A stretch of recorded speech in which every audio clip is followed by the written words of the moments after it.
Selam, ben Leyla Yıldız. Tekrar kamera karşısına geçtim. Bugün sizlerle birlikte okulda yayılan kısım sonradan nasıl berbat bir evlilik yaptığından bahsedeceğim, tamam mı? Öncelikle şöyle söyleyeyim. Okul hayatından biraz bahsedelim. Çünkü olayların en başı bunun okul şeyleri falan. O zamanlar ben okuldayken bu kızı tanıyordum, tamam mı? Böyle biraz da şeylerden, ortamlardan falan kıza aşinayım. Tanışıyoruz ama arkadaş değilim, görüşmüyorum falan. Böyle bir kızdan bahsediyorum. Neyse, okuldayken bu kız zaten çok sessiz, sakin falan bir şeydi, tamam mı? Böyle güzel, çok tatlı. Nude'larının nasıl yayıldığını tam olarak bilmiyorum. Bildiğim kadarıyla benim arkadaşlarım o zamanlar okuldaydı. Ben sonradan okul değiştirdim. Bu mevzularda ben okul değiştirdikten sonrasına falan denk geliyor, tamam mı?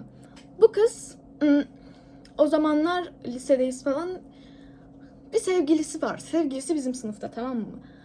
Ama çocuk öyle bir çocuk ki, tamam mı? Zaten sınıfta kalmış. Böyle lay lay lom, goy goy. Abi sınıfın düzenini bozuyor. Ders dinlerken millete laf atıyor. Öğretmenlere bulaşıyor. Ya serseri. Tam böyle serseri bir tip, tamam mı? Neyse, terseri arkadaşımız böyle okulun kralı sanarken, kendi millete patronluk taslarken falan bu kızla sevgili oluyorlar. Nasıl oluyorlar, nereden tanışıyorlar, inan hiçbir fikrim yok. Ama ortamlardan falan zaten şöyle, o zamanlar biz 10. sınıftayız falan. Kız da o zaman 10. sınıf, farklı bir şube, tamam mı? Bilgisayar odasında mı ne, koridorda bir yerde tanışıyor bunlar, tamam mı? Orası okey, orası cepte. Bunlar sevgililik sürecindeyken falan, ben okulda değilim o zamanlar. Okuldan çoktan gitmişim.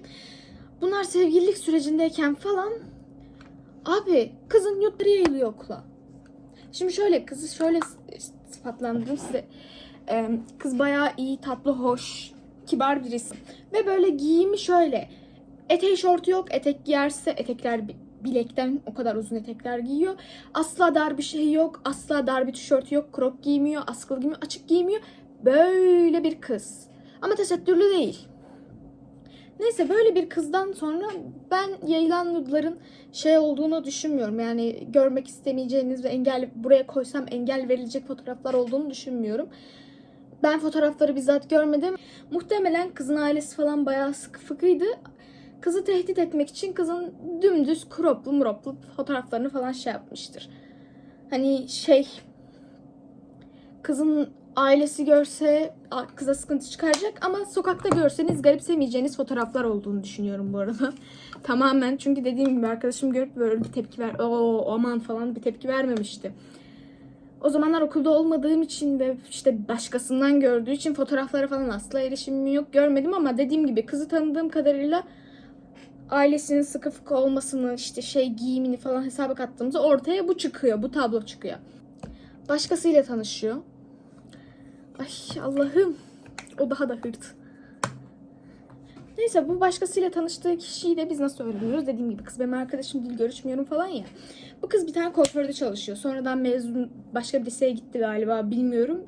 Açığa geçti diye biliyorum. Mesen falan olabilir yani. Neyse, kuaförlükte falan, tamam mı, stajyerlik yapıyor. Biz de o zamanlar bir arkadaşımla o kuaföre gidiyoruz. Kızı seviyoruz böyle, sohbet etmesi güzel, keyifli bir insan. O yüzden hep onun yanına gidiyoruz kuaföre gitmek istediğimiz zaman. Gidiyoruz işte, kızla sohbet ediyoruz falan. Bir gittiğimizde sevgili yaptığından bahsetmişti. Size sevgilisini falan göstermişti ama kız o kadar tatlı, o kadar güzel ki, fiziği, yüzü yerinde bir kız. Hani kızı görünce şey dedim. Resmen içimden şu cümle geçti. Abi neden? Neden yaptın bunu kendine? Bu kadar güzelken gitmişsin, eğitimini tamamlamışsın. Her şeyini yapmışsın, çalışıyorsun, işin gücün var, gitmiş. 18 yaşındayken, 17 yaşındayken böyle hırt buluyorsun, tamam mı? Kafayı yersin, kafayı yersin. Neyse, bu arkadaşımız bunu şey yaptı işte, bize anlattı. Böyle böyle bir insan, böyle böyle bir insan, tatlı, centilmen falan filan diye anlattı.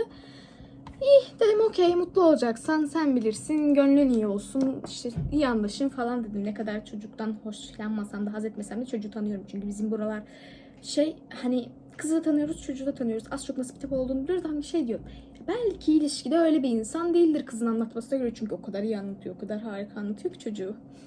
Neyse dedim, belki şey değildir, mutlu olsunlar. Ondan sonra bizim bir daha gittiğimizde bize şey anlatıyor. İkinci gidişimiz bu. Böyle kuaförde çalışıyor ya kız. 2-3 haftada bir fix gidiyoruz yani. İkinci gidişimizde bize şey anlatıyor. Kuzeni falan galiba bu çocuğu onu şey yaparken görmüş de işte bize şey şekilde anlatıyor. Ya ben ona çok güveniyorum, onu çok seviyorum.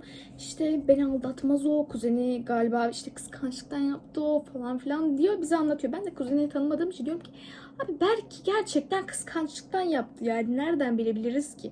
Ama dedim hani sen yine de bir dikkat et. Hani kız durup dururken böyle bir şey söylememiştir herhalde. Hani öyle olduğunu düşünüyorsan da hani bir gözün açık olsun. Bir bak yani bir gözlemle. Neyse abi bu kız işte çocukla yine ilişkisine devam ediyor. Çok mutlu falan filan. Yani biz o şekilde görüyoruz. İyi geçiniyorlar, anlaşıyorlar falan. Sonra aradan bir şey geçiyor. Biz zaman yine biz kuaföre gidiyoruz. Kızla konuşacağız. Çocuk Antalya'ya çalışmaya gitmiş. Abi bize diyor ki işte Antalya'ya çalışmaya gitti. Böyle yaptı falan. Abi çocuk kızı aldatmış. Hatta Antalya'dayken onu aldatmasına müsaade etmesine çok şaşırdım. Diyorsun, ilişkini devam ettiriyorsun, evleneceğim diyorsun. Böyle nişanlıydılar o sıralar. Bu aldatma mevzusu olduğunda. Abi sen zaten 17-18 yaşındasın. Ne bu acele? Ne bu acele? Hani her şey geçti abi. Ne bu acele? Ne gerek var yani bu kadar acele etmeye? Yangından mal kaçırır gibi. Zaten gençsin, güzelsin, yeni yapmaya başlamışsın mesleğini. Bir git, bir çalış, bir azıcık uğraş, bir hayatına bir şeyin olsun anladın mı? Hani herkes çalışmak zorundadır, herkes şey yapmak zorundadır. Kafasında bir şey insan olarak konuşmuyorum ama hani öyle bir insanla evlenmek zorunda değilsin. Sen zaten çok güzel, tatlı bir insansın. Öyle bir insanla evlenmek zorunda değilsin anladın mı? Hani benim burada vermeye çalıştığım mesaj bu. Böyle yangından mal kaçırır gibi evlenmek, şey yapmak zorunda değilsin. Zaten işin gücün yerinde, durumun iyi. Bir bekle. Zaten olacağı varsa güzel birinden, iyi birinden olurdu. Aldatmalarına müsaade etmeleriyle, kötü davranmalarıyla. Zaten biraz da böyle labali, gevşek bir tipti tamam mı? Böyle bir tipti tamam mı? Kıza çok üzülmüştüm. Kendine haksızlık ettiğini düşünüyordum. Ettim. Her şeye rağmen onunla evlendi. Şu an nasıl bir evliliği var, nasıl bir ilişkisi var inanın bilmiyorum ama hani benim gördüğüm kadarıyla kız çok iyi, akademik olarak da başarılı bir insandı. Kendine yazık ettiğini düşünüyorum.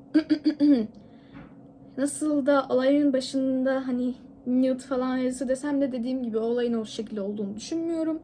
Hani çok abla saf mısın, abla her şeye iyi bakıyorsun diyorsunuz da hani bir insanı tanırsınız ya ona göre yorum yaparsınız. Ben de o kızı tanıyordum az buçuk da olsa hani öyle bir şey yapma potansiyeli olduğunu düşünmüyordum tamam mı? Çünkü dediğim gibi hani maksimum abi özenmiştir. Ailesi sıkı dedim ya özenmiştir. Crop giymek istemiştir. Askılı giymek istemiştir. O tarz bir şeyle çıkmışlardır date. Bu da onu o şekilde ailesine şikayet edip hayatını karartacağım falan yapıyordur herhalde. Çünkü erkek öyle bir tip. Öyle karaktersiz, öyle gevşek bir insandı anladınız mı?